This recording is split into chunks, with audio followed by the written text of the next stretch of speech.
सुमनसवन्दित सुन्दरि माधवि चन्द्र सहोदरि हेममयि मुनिगणवन्दित मोक्षप्रदायिनि मञ्जुळभाषिणि वेदनुते पङ्कजवासिनि देव सुपूजित सद्गुणवर्षिणि शान्तियुते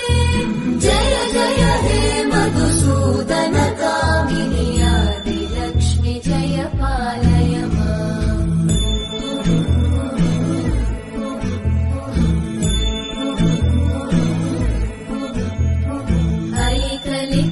ऐकलिकल्मषनाशिनि कामिनि वैदिकरूपिणि वेदमयि